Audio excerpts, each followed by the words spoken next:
French people, my dear compatriots, I am addressing you tonight because of the international situation and its consequences for our country and for Europe after several weeks of diplomatic action.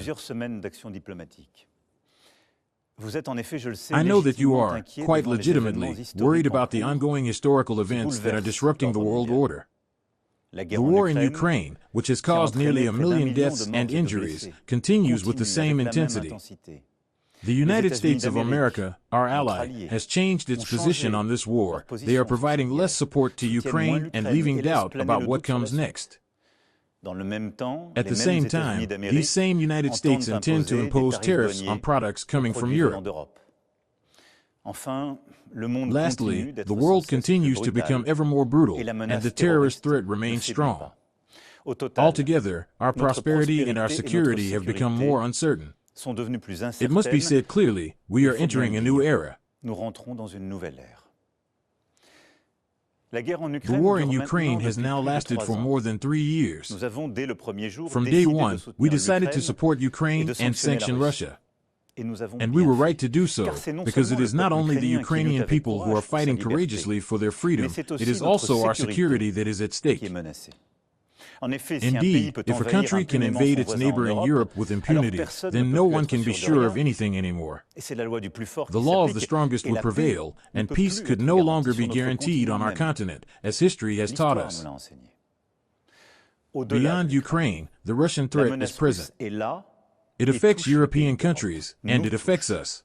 Russia has already turned the Ukrainian conflict into a global one. It has mobilized North Korean soldiers and Iranian equipment while helping these countries arm themselves further.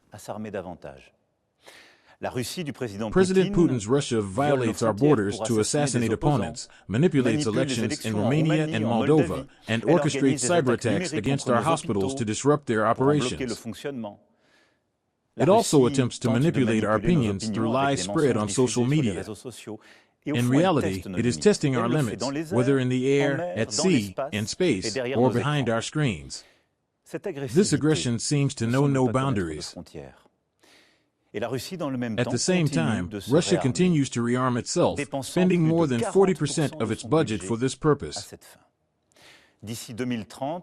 By 2030, it plans to further expand its army, 300,000 additional soldiers, 3,000 tanks, and 300 more fighter jets. Who can believe, in this context, that Russia will stop today at Ukraine?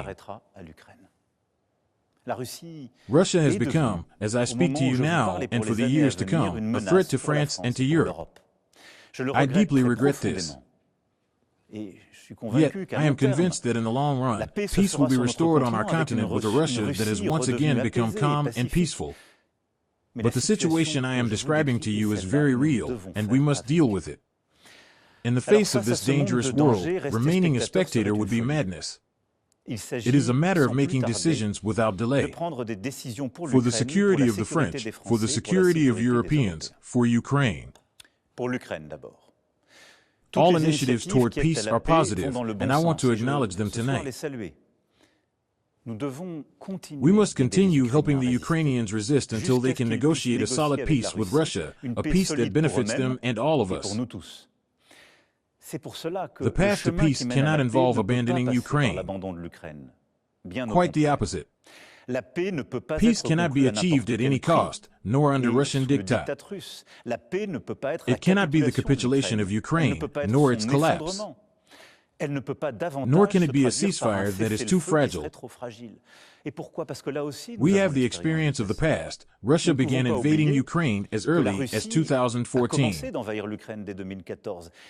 We then negotiated a ceasefire in Minsk. Yet, the same Russia did not respect that ceasefire, and we failed to maintain the balance due to a lack of solid guarantees.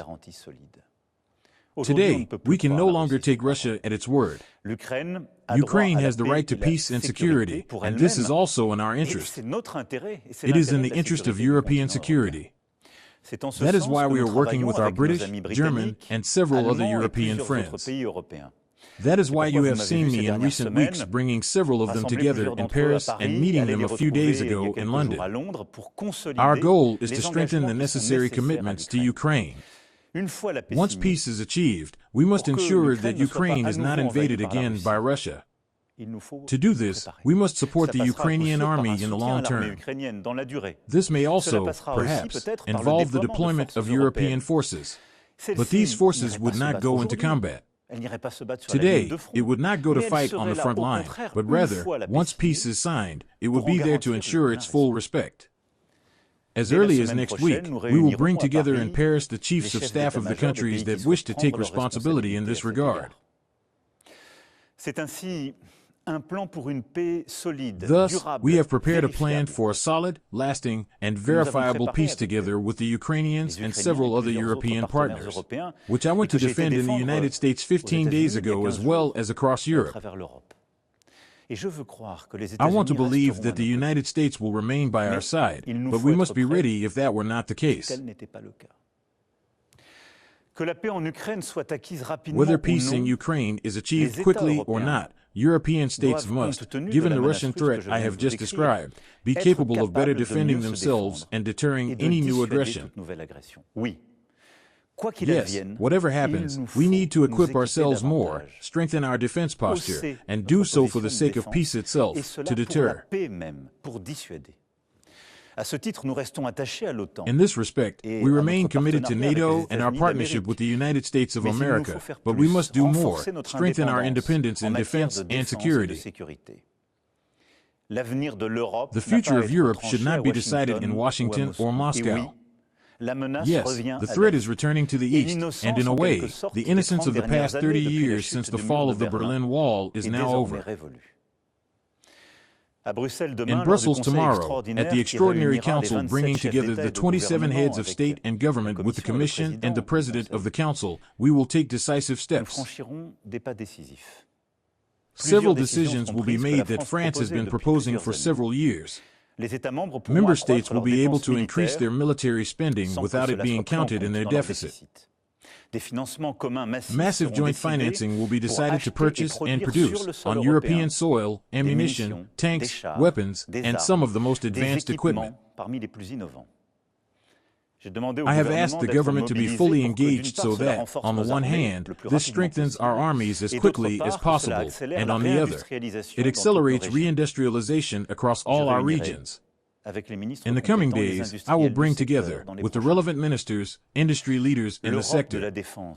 The Europe of defense, which we have been advocating for the past 8 years, is now becoming a reality.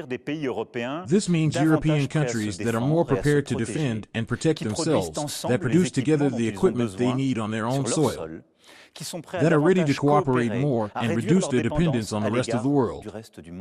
This is a good thing. Germany, Poland, Denmark, the Baltic states, and many of our partners have announced unprecedented efforts in military spending.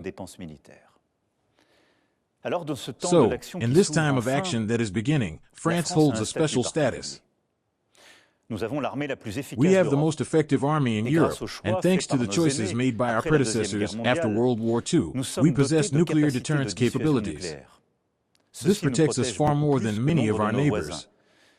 Moreover, we did not wait for the invasion of Ukraine to recognize the reality of a troubling world. Through the 2 military programming laws that I have decided upon and that successive parliaments have voted for, we will have doubled our military budget in nearly 10 years.